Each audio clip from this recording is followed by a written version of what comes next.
And this episode of Hat-Trick Hockey is brought to you by our good friends over at Claroux and Son Roofing. These guys are the kings of roofing, Tristan, like we say, the kings of roofing. These guys last summer alone, over 25,000 bundles of shingles done. They're fully insured. They offer free estimates. The work they do is incredible, and they always get the job done right the first time. So be sure to hit up the boys over at Claroux and Son Roofing because, like we always say, when you want your roof done, call Claroux and Son, baby. Mm-hmm. No time. Woo, woo. And what is going on, everybody out there? All of you beauts and beauties. It is episode number 136 of Hat-Trick Hockey, which is always brought to you by our good friends over at GL Heritage, the official beer of Hat-Trick Hockey. If you like this hoodie right here, just smash the link on the post. It will bring you right into our merch store for you to collect all of your sweet HCH merch. And here, as always, inside Windsor Laser Cutting Studios, I'll bring in my boy Tristan inside Barker Builds. Tristan, what's up, bro? There's a lot up. No. There's some good things, some not so good things, and some things that made me toss and turn in my sleep last night. Yeah, there's a whole lot of things. But as it goes for good news, school's almost done for me. Woo! I've got exams coming up. That'll be awesome. I'll be happy to be done with that. Out for the summer, 5 months off, or four and a half anyway. But bad news, some games haven't been going the way I want them lately. So we'll talk about that in a minute. But how about you? How have you been doing? Busy, man. I had so much hockey this past weekend. It was insane. So I was supposed to play. We played in the Roscoe, which is ran by the Harrow Sailors here that you see on my hat. So it's ran by them. Good tourney, great tourney. It's a 35 and over for the men. So we played in that. We've played in it for 3 years. We've never won a game. But we've just had we've had fun. They've three other good. Well, we're good too, but those other teams out there are real good, man. Like they snap it around pretty good. So we played in that, and then that was over Friday and Saturday. So we played 3 games, and then Sunday we had our league finals where we ended up coming from behind and winning. So that was a wild weekend. So Sunday night, as you could imagine, got a little crazy with the boys. So we celebrated a win. So brief, I'll kind of let you know how it went down in the finals. So we were down going into the third period. I don't know, we were down 2 goals either way. We were down 2 going into the third period. And so I said, screw it. So I put like myself with the 2 other guys on our team that are really fast, really skilled guys. So I put us out on this. So we started the third. And when we started the third, we scored 2 goals in like 40 seconds and tied it. And then we just had to keep everybody at bay, like stay calm, boys, stay calm, boys. So we did that. And then we ended up about 5 minutes later, my buddy Chris scored the winner. And then so we took a late penalty. There was like 3 minutes left in the game. We took a penalty. So we had to kill a penalty. And then with about 35 seconds left, the puck just kind of squirted out into the slot. And I looked up and it was myself and just one other guy from their team. So I went for a little skate, had to gain center ice, right? Didn't want to take the icing call. Gain center ice, shot it, was lucky enough to hit the middle of the net. So then once it was like celebration was on. So we drank a lot of GL Heritages because we went back there after. That's where our league does our thing. So shout out to Greg and everybody there that for their hospitality, and the food and everything was incredible. So it was a good Sunday. But it's pretty much how my like weekend went. Ethan had some stuff going on with his teeth that he had all fixed up, and he's all good to go now and back to school. So it's busy, man. Yeah, I can only imagine. We have Easter weekend coming up on us as well. Yeah, that's right. Yeah. If we don't put out another episode, happy Easter to everyone. Oh, yeah. So, like I said, we have some more interviews and stuff on tap for next week that we got to throw down here. And everybody I know, I've been getting message about people know that we did the interview with Cav McCabe, and Mr. McBride, so they know that we did the interview. So I'm going to tell everybody we're trying to work with the sound right now. The sound was a little weird. This was our first time doing this. So, but we're, like I said, I already have a way that we're going to get that figured out. So we're going to take care of that like real soon. So that will be coming out soon, though. We just got to work with some stuff with that. Right. So Some technical we're on issues. it. Yeah. So we're on it. So before we get into all the Essex and like Mooretown stuff, Lakeshore had a marathon game. They had a 5 overtime game. Oh my gosh. Like, how I did can't these even guys imagine. play in that? Like, that's like 6 hours of hockey. Yeah.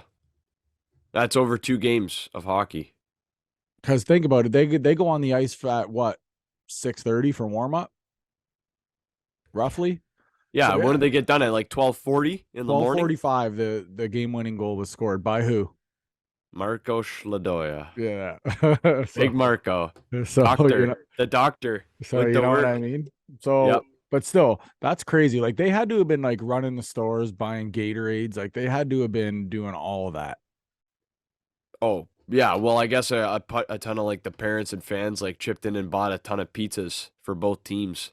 Oh, that's cool. That's what I heard, and they just filled it so the boys could have some calories, right? Yeah, that's cool. Because what else? Like you got to stuff your face, right? Like yeah, you got to eat at bars some and point. all kinds of stuff back there, so you can anything that's not tied down that's edible, you're eating. Yeah. Like, some skate laces. That's unreal, though, man. But that has to be the longest game ever. No. Yes, it is confirmed. Record-setting game. For Not only that, they packed over 1,000 fans in that little arena in Wheatley. That's crazy. It's one half that arena. One half. That's nuts, so man. That is incredible. But like, and I guess Marco Schladoya had 3 shorthanded breakaways in that OT because it was a shorthanded goal that won it. Yeah. And I guess on the third one, you can watch the goal. It's online. He just shoved it in. Yeah. Like he pushed it past the pad and was like, I don't care. Let's go home. Yep. And that's crazy though. Hats off to the Sharks, though, man. Hats off to the Sharks. Like this incredible season they had, man. And they had Lakeshore against the wall. So yeah, man. Yeah, Lakeshore reverse sweeped because they were down 2-0, and then they just came back 4 straight. Yeah, that's nuts, man. Completely nuts. Here's the funny thing: had it not been for the Dresden Mooretown fiasco, where there was a needed game 6, it would have been the exact same as last year's playoffs. Wow, games and everything. Lakeshore in 6 over Wheatley, and Essex in 5 over Mooretown. Obviously, there's an asterisk on that, and it was Essex 1 and 6, which we'll talk about right now. Yeah, right now. So I don't even know where to begin, and I'm gonna try to be as nice as possible when I. Totally. When I say this, okay, I'm trying my fucking hardest. Okay, so let me tell you. So this is what happened. So Essex wins in game 5, 3-1, 3-1, which was series ending. Yep. So during that game, Liam Hall took a goalie interference penalty. Not that game. Was it game 3? 4? 4. Okay, so game 4, Halsey took a goaltender interference call. Right. So when he was dressed for game 5, so let's stop it right here. Apparently there's a league rule that states if you take 3 goaltender interference calls over a season, it comes with a 2-game suspension. Right. So now this is where it starts to get a little crazy. Is every day league lists are sent out, suspensions lists are sent out to the teams, and Halsey's name was not on it. So Halsey was dressed for game 5. Correct. So Halsey was dressed for game 5, in which he picked up an assist. Yes. Essex won. He did, yes. So series is over. Let's go. We're moving on. But wait, because some jerk off, I don't care who he is, you're a dink, brought up to somebody that, oh, well, that's Halsey's third goaltender interference penalty. So it was brought up. I was told, I'm not saying that this is 100% sure on how it went down, but I was told that whoever that was notified a assistant coach on Mooretown. Okay. So now it's all brought up and everything. Well, now it comes out where Halsey shouldn't have been dressed. Da, da, da, da, da, da, da, da. So, however, now at the end of game 5, some shenanigans also went down where a couple of the Mooretown players were kicked out because apparently they went after Luke Shirt, correct? Yes. So it was a face-off. I was standing at center ice watching it. I ended up filming the situation. So I could have easily sent that film Well, away. you didn't. I didn't see that. Send me that shit. Okay, I will. So what happened was right off the face-off, I believe it was number 22 on their team. Could be wrong. It was 22 or 15, one of those two guys. Right off the face-off, like Luke Shirk, puck hadn't even dropped yet. Shirk is just standing there. Obviously, his back is facing to me, so I don't know if he's saying anything. It's Shirky, so he might have, most likely. But he was facing the play. The ref was ready to drop the puck. This guy's giving daggers right to Shirk, and just goes, two-hands him downward on the top of the neck, which is very dangerous. There's been guys get hurt seriously in the NHL like that. Drops him, gets on top of him, keeps giving it to him. Next thing you know, refs jump in, linesmen jump in, obviously, right? Everybody from Essex grabbed somebody on the other team, right? Obviously, some of them are kind of face washing. They got each other by the collar. They're going around, just kind of holding each other up. Then all of a sudden, 17, their assistant captain and league MVP, so great look, Brody Janine, grabs as he's getting told to go to the box, because, okay, yeah, you just got a 4 for head contact, because he started giving some cold cock shots to someone too. I think it was Jack Firth. Yeah, and as he's going off, and you're pissed. Like, it's understandable. Yeah. You know, Janine, he's getting pushed off by Kyle Flood, the head referee, who is, I believe, one of the most accomplished referees in this league. Of course, he can ref the highest, like CHL plus. He's pushing him off. Flutter's not a small guy. He's like 6'5". He's a tall guy. Yeah. He's pushing Janine off. Janine gets it through his head that he can start grabbing the collar of Flood, who's an official, not a player. At this point, that's a public citizen who you're grabbing by the collar, and he's shoving his collar into his throat, almost choking him. Well, obviously, Flood didn't like that too much, so he went right in the box with Janine and sat him down. Threw him down, and that was good to see, but what comes of this, Ant, ends up being the league rules. This is the same night that they ruled that Liam would be out. Yeah. And the game would be overturned. And it was written, due to league rules, if anyone's ever confused about the score, like, why is it 5-0? I saw that. That's established in the rules at the start of the year. Any game where the score is overturned, don't ask, I don't know why the number is 5, but it's established that it will be a 5-0 game anytime the league overturns the winner. I don't know what that means, but anyway, the same time this is overturned, several players are suspended. Yes. I believe one of them was Mason Flett, and then another one was 22 on their team. I don't know who that was. Their head coach was got set a suspension as well, right? Yes. And Brody Janine got 7 games for I think he took about 5 or 6 penalties on that one play. Abuse of an official, head contact, intent to injure, like everything that's a match penalty you can imagine. But in the end, he was written up for 7 games. Right, 7-game suspension, automatic. So the league rules, okay, we're going to replay this game. Or we're not replaying the game. The game is now won for Mooretown. Although what's weird is they kept all the stats. Oh no, that works. They keep the numbers. I think they said that the stats would all stay the same, but the score the score changed. So here's the part that I don't get. Is like I don't know. No, actually, you know what? Go ahead, keep going because my points are kind of later in the story. So sorry, that's Okay. my fault. All Go right. No, ahead. that's no problem. But yeah. So anyways, we go on the road, right? Essex is all right.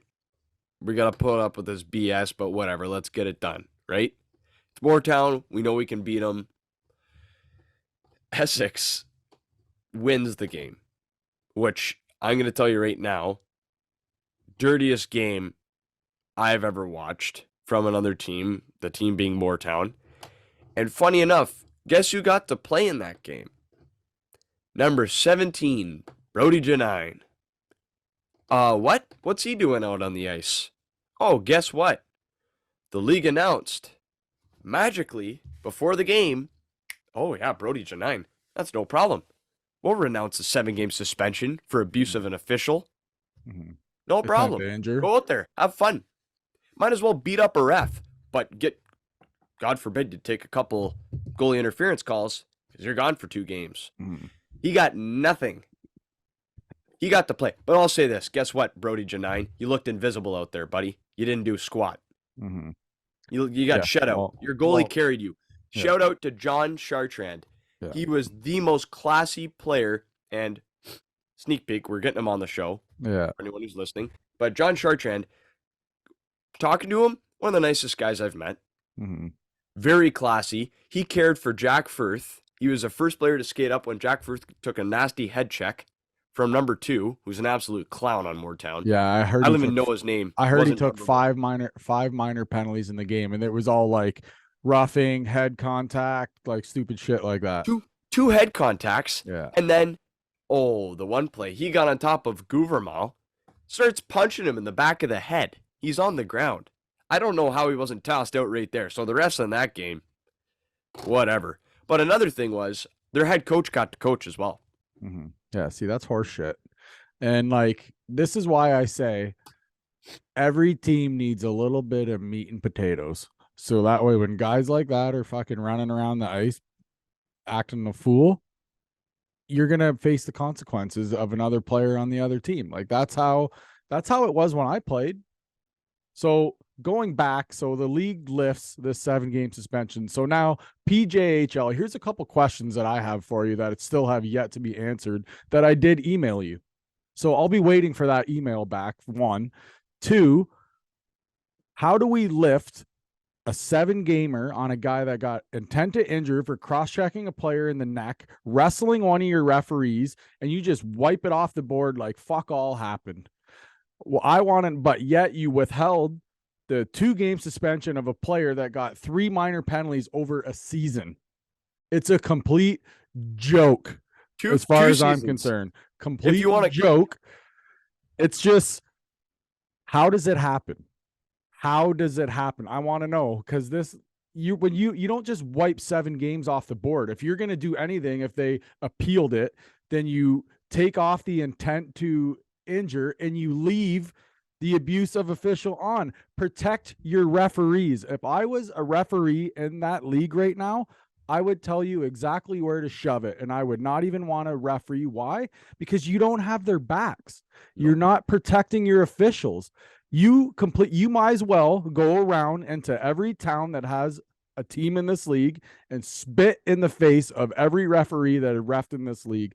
It is a complete joke. I will say it again, that you are not backing your referees. Complete joke. You guys should be fucking ashamed of yourselves. Seriously. And if I was a ref in this league, I would quit. I would throw my jersey right in your face. Sorry, but that's honestly how I feel. If I was a ref in that game, I would have looked for the first thing that Janine did. Gone. Get out of here. Don't even care what it is. Oh, okay. You think you're gonna get smart again? See ya. I just that's how it should have been all game. But like I said, he didn't do anything. But here's my other question is, obviously I understand this is a rule that's proposed at the start of the year, right? This 3-game or the 2-game suspension off of 3 accumulated penalties. What I don't get is why is it across preseason, regular season, and playoffs?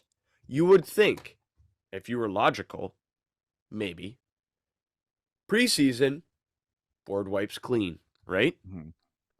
Regular season, which, yeah, it's long, so that could definitely happen. Okay, 3 of those, yeah, 2 game suspension, board wipes clean. Playoffs, when you're in the second round, and the last time Liam took that penalty was back in, like, before the new year? Yeah, stupid. How is he supposed to remember that? I understand there's an onus. They are going to say it's up to your team Right. to track it, which Obviously, is okay, fine. Yeah, I understand. Everyone kind of, but there was mistakes made. But this isn't something that the league tracks? But that the league should have notified. Obviously, if the league notifies and Essex saw that as negligible and they just let Liam play, okay, yeah, then I get that. Mm-hmm. Then there's a penalty involved for the management and stuff like that. Yeah, but when you just say, oh yeah, guess what? Because we didn't let you know, it's on your hands now. Oh, by the way, we're going to let that other clown who just wailed on a ref, oh yeah, don't worry, he's playing. I believe Mike got a 1-gamer and he got hit with a $750 fine as well. Mike Paley. So you know what? What he said is fine, whatever. But like, why? Like I think it's just stupid that the guy that got 7 games got his slate wiped clean and fucking Halsey had to sit. When I saw him on the ice, I about boiled over. Yeah, and another thing, real classy too, that like after the game, the fans were coming after people, or like players in the hall, fans from Mooretown, coming after Essex. Like there was 3 police cruisers there, marked SUVs. Mm-hmm. They've got cops walking around. Like, come on. Hey, is that really what you want your games to look like for kids and stuff? Hey, let's everybody thank the league for just creating a hostile environment. You know what? Great job there. Here, you know what? I'm gonna give you guys the golf clap for everything that you guys created there that shouldn't even happen. Because to me, how I would have handled it is league stands, Mooretown's out, Halsey, you're sitting, whatever. You still have to sit then if you're gonna make them sit anyways. Now you send us into a game that we shouldn't have even been playing in the first place. And then what? We had 2 guys get hurt? Exactly. In a fucking game that shouldn't even took place? Yeah, that was scary. I'll say this. That hit on Jack Firth. Oh man, that was tough. But the good news is Jack Firth played last night. Yes, he did. Blows my mind that he got clearance for that. But if anyone wants to see it, I have the hit, and it was just. You know what the worst part is? That guy had just got in the box for a 2-minute head contact. He came out of the box from behind Jack Firth, who's in the high slot, skates out of the box, elbow right in the side of the head, who's Jack's reaching for a loose puck. Yeah, obviously keep your head up, but not when you're getting blindsided from behind. Yeah, Jack's had concussion problems. He was out when he got hit. But like I said, thank God that he was able to play. Like, man, thank you to everyone who I know I put out a plea for keeping him in your thoughts and prayers, and obviously it worked because I'm happy to say that he's back on the ice. But that doesn't change the fact that was a dangerous and gutless hit that was thrown. That was crazy. But anyways, yeah. So let's Anyway, now we're in the finals, so that saga is over. Yes, like I said, we're happy to have John Chartrand on from Mooretown, and that's it. Yeah, I talked to him on Instagram for a little bit, and yeah, he was super cool. I was shooting shit with him, and he was seemed like he was a real down to earth, chill guy. So, oh yeah, my kind of guy. So 73 is Lakeshore. We had game 1 last night. Didn't go so well for us. You want to kind of describe how everything went? Yeah, I suppose it was disappointing because I'll give Essex credit in this sense that they didn't give up. They definitely tried throughout the game. They outshot Lakeshore. Like, props to Romano Liberti. He made some really good saves. Yeah, he did. Like, very good saves. He was clutch for them. And the worst part was it seemed like it was one of those situations where Essex gets 4 quality chances and then it's just one break the other way and the puck's in your net.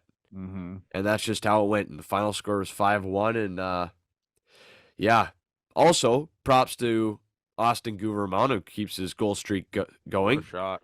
I know. Yikes. That kid is something else. We are so blessed to have him as a 73, man. But wasn't enough, right? One guy can't put a team on the back. Lakeshore outplayed Essex in that sense, and Essex has got to capitalize on their power plays. Got to work on that power play and put it in their net when you get a chance. Mm-hmm. And they didn't really help out McBride either. Like poor Brider kind of had to hold his own against a lot of odd man rushes, and last night it ended up in the net, and I feel for him. What I thought was nice too is we stayed out of the box a little bit until the third. Everything started to get a little sideways in the third. Then we started, but the boys are frustrated, and you know what? At that point, let it hang out, get it all out. Like, you know what I mean? Right, because you better walk into Lakeshore tomorrow and be clean. Yeah, because we're in one. Tell you that going in. Dare I say, a must win. I know the series is 1-0, but you got to answer back. Yeah, you don't want to go 2-0. Well, here's the problem.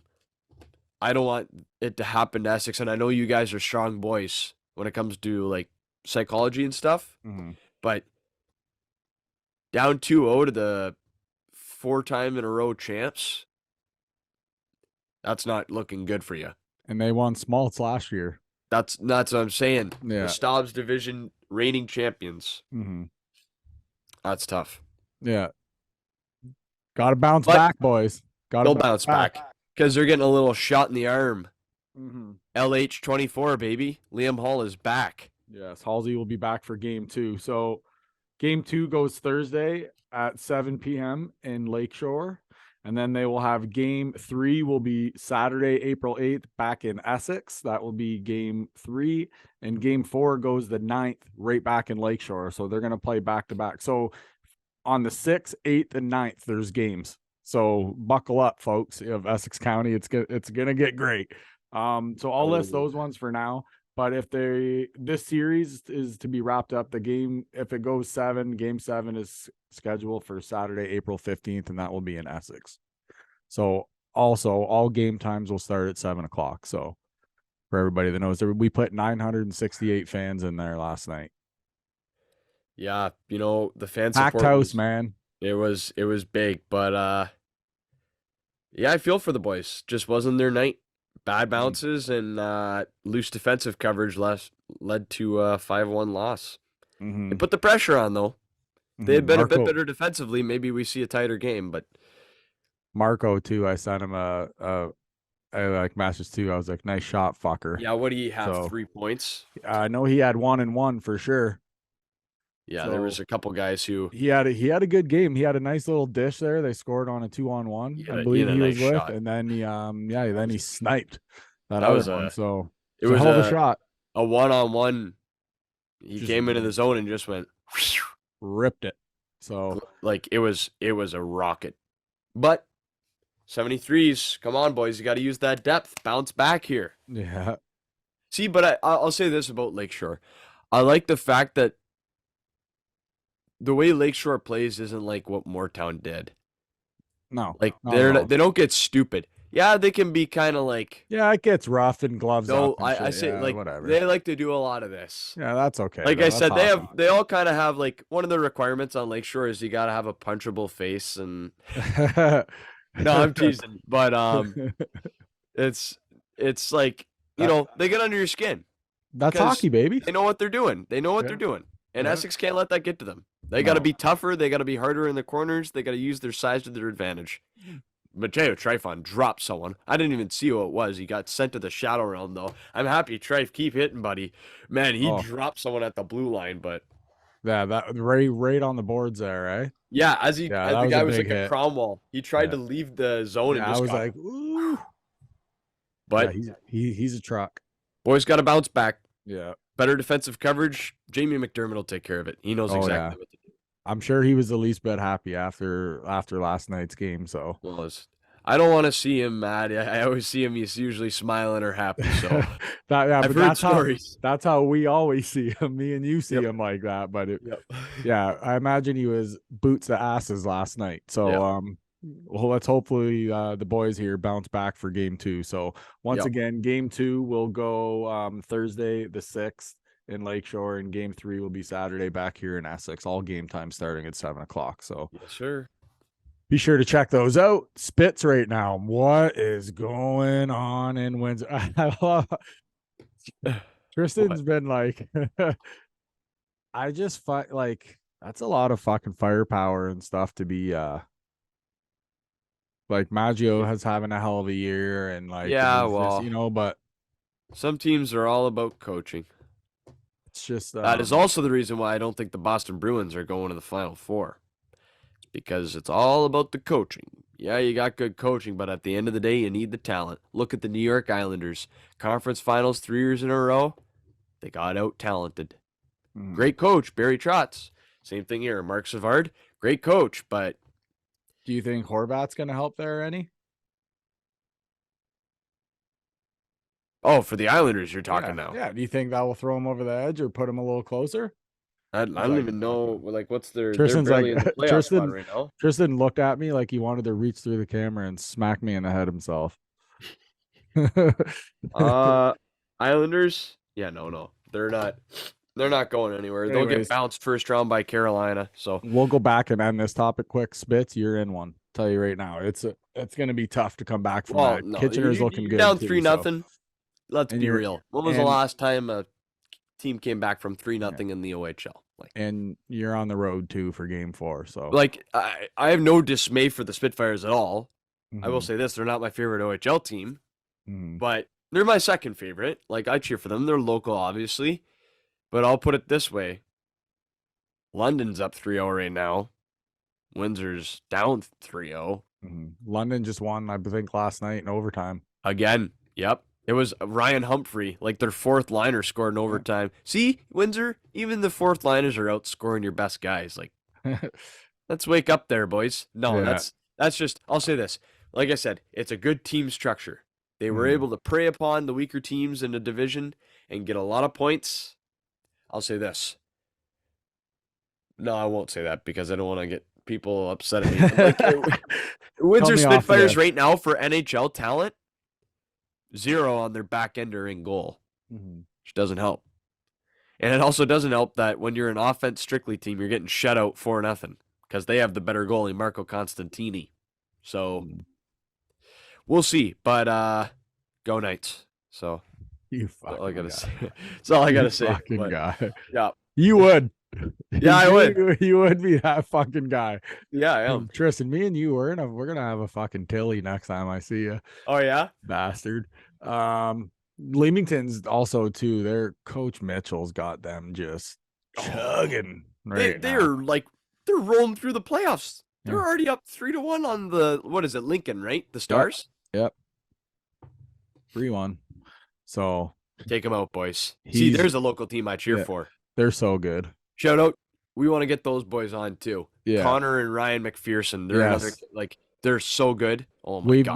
We've been in chats with them too to have them on. So they want to come on. We're just trying to line something up. Right. It's obviously timing. They got to practice a lot right now. Yeah. Timing's going to be everything. Plus they're a little busy right now too. So yeah, they're busy kicking butt. So those guys are coming up too. So that's kind of your local kind of hockey roundup.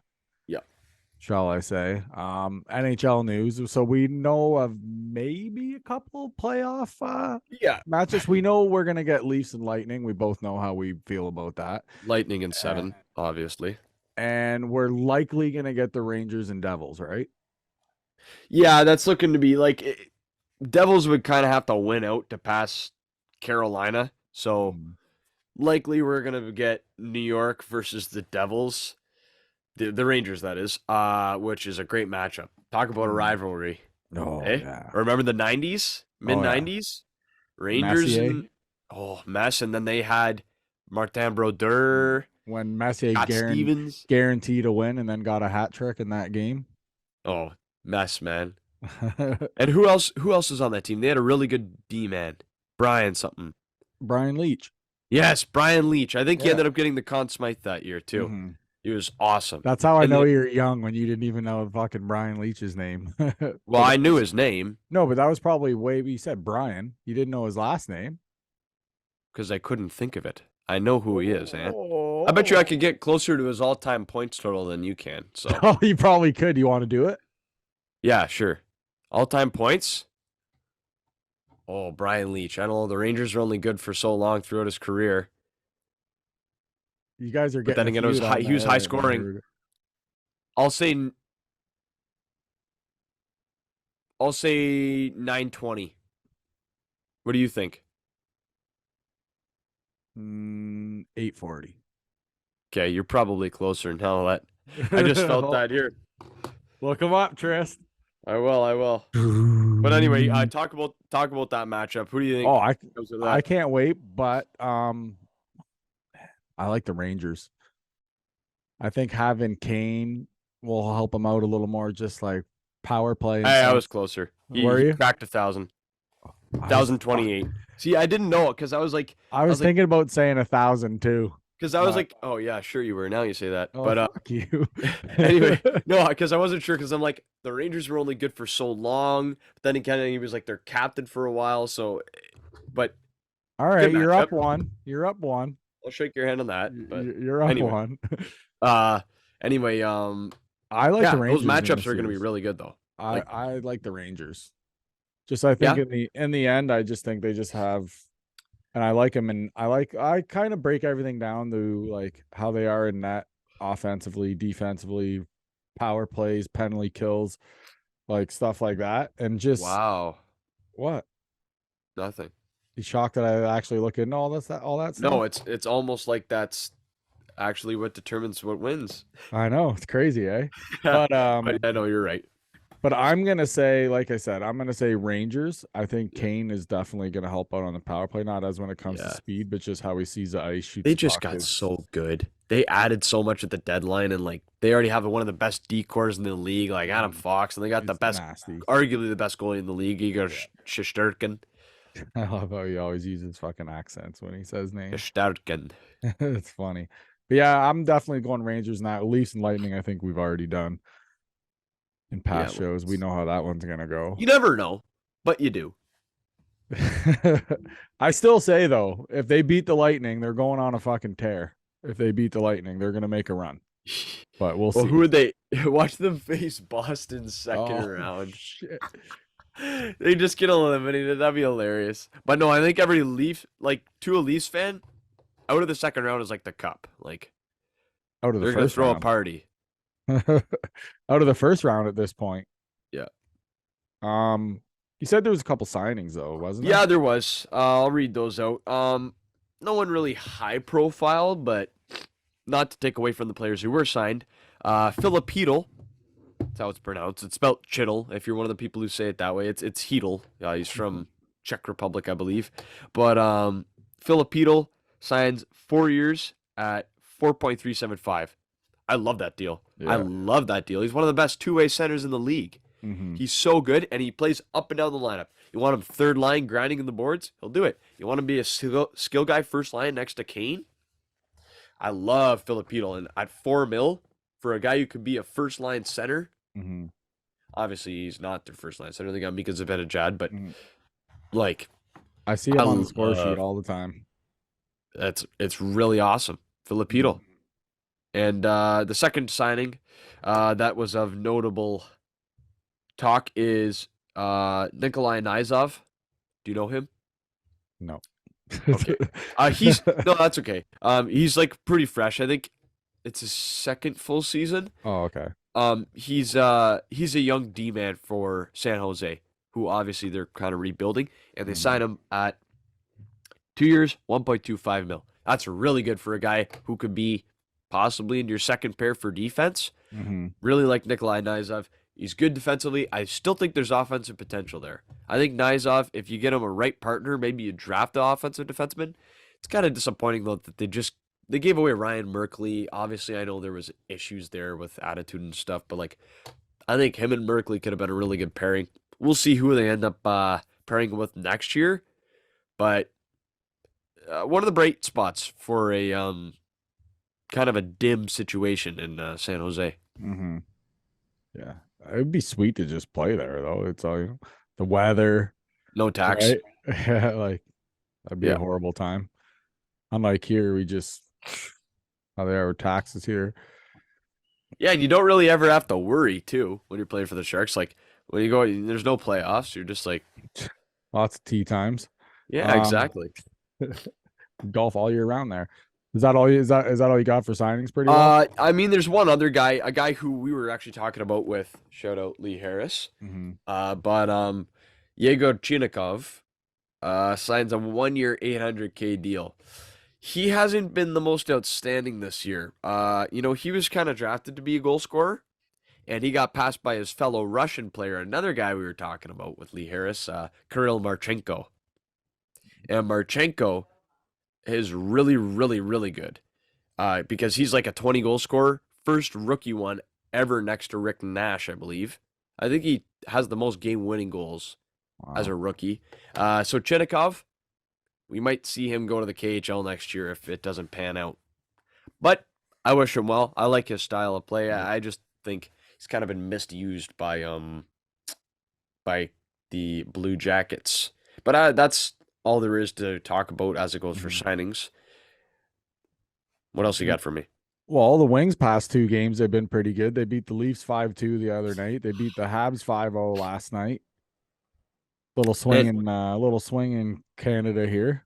Yeah, I know. I like, and the funny thing is, Leafs fans will be like, "Oh, yeah, you won though, but we didn't have a full roster. We were resting players." Oh no, you played your full roster.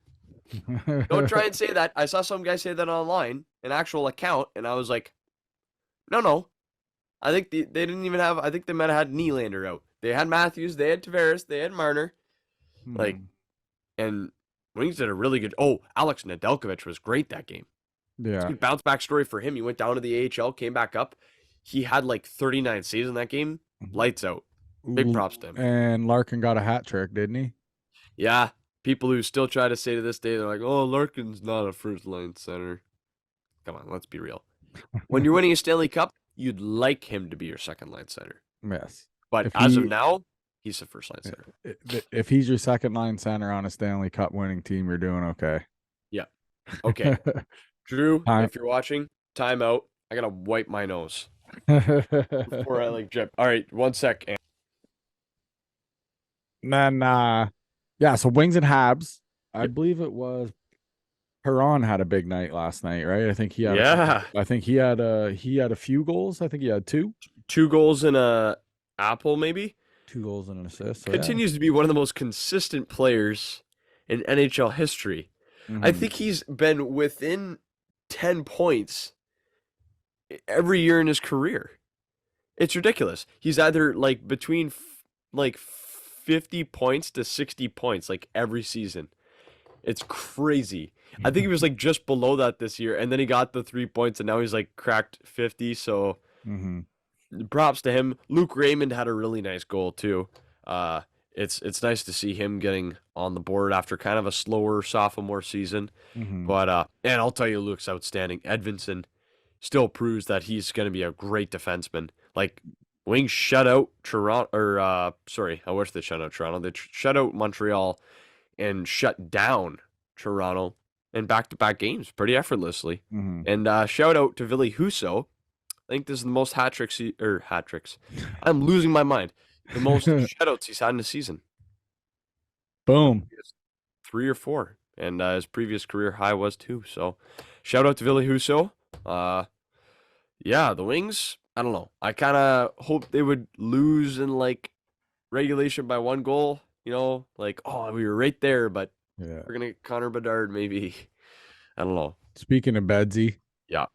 Who gets Bedsy? Who has the best odds for Bedsy? So as of right now, the odds are very much in favor of the Anaheim Ducks. Oh, boy. Who hold a 25.5% chance of getting him. You want to talk about tanking? They're doing it. Second to them is the Columbus Blue Jackets with 13.5%. Then the Hawks with 11.5%, Sharks with 9.5%, Habs with 8.5%, and Yotes with 7.5%. The Wings, they're sitting at 11th right now with a 10th with a 3.0 chance. So you're saying there's a chance? Yes, they're the last team within there to be able to get the first overall pick. Oh, okay. Because now it was changed, remember? Now it's only 10 spots you can move up. So is that a lock now? On that 11? Like, are they a lock at that spot? No. There could be, I think the lowest they could, or I guess the highest they could get for odds would be around 8th or 9th. And if they were to win out, they'd probably be 12th, 13th. So just outside of the lottery. But Well, we at this point, let's be in it. yeah, no, obviously. But Yeah, we're gonna have like a single ball in there with fucking 300 other ones is what it would be. So you're saying there's a chance? imagine. Imagine Nah, that. it'll never happen. Bam, But I'll say Detroit. this: I'd love to get 2nd overall pick or 3rd overall pick or Yeah. 4th. Just get inside the top 5, I think would be good. Yeah. Would be Anywhere real in the nice. top 5, you're getting an elite Yeah, that's what career I mean. talent. It would be a nice addition. That's almost that's pretty much a franchise And player. I do want to send condolences to one of the players in the draft, Matvey Michkov, the Russian who's, if you want to talk about raw talent, ranked 2nd in this draft, but he also has a KHL deal that carries on. I don't know if there's some kind of a political involvement, and I never, obviously, you never want to get involved with these things, but his father disappeared a few days ago in Russia, and then they found the body, and I believe the cause of death as of now is ruled as drowning. So it's very scary situation, and I hope everyone who's listening, you're reminded of how blessed we are to live in a country that is mostly free of stuff like this, and we don't have to live in fear. So thank God for that, eh? Yeah, that's crazy, man. Fuck. Especially when he's getting ready to essentially coming up to like one of the biggest summers of his life too, right? Like that's crazy. So that's a shitty situation. That's real unfortunate. Is there anything else that you want to talk about, or is that pretty well it? I think that's all just for today. Yeah, obviously some of the stuff we've said, there's nothing personal we have against people who are in charge of the Stobbs division or the PJHL as a whole. It's just, obviously we're stating this as our opinion as a member of the public, which we are allowed to state. Yeah. And we just feel that what has occurred is complete lunacy. So you dropped the ball. Whatever. In the end, you dropped the ball. It doesn't matter. Yeah, the mistakes were had. So But anyways, so we're in the finals now, so let's just worry about that. Boys, good luck 73s. Tristan, you're all tapped, eh? You're all good to go? Yep, I'm good to go. Until next week, Ant signing off, Tristan signing off. We're out of here. See you. See you later. I've lost my fight with time. My number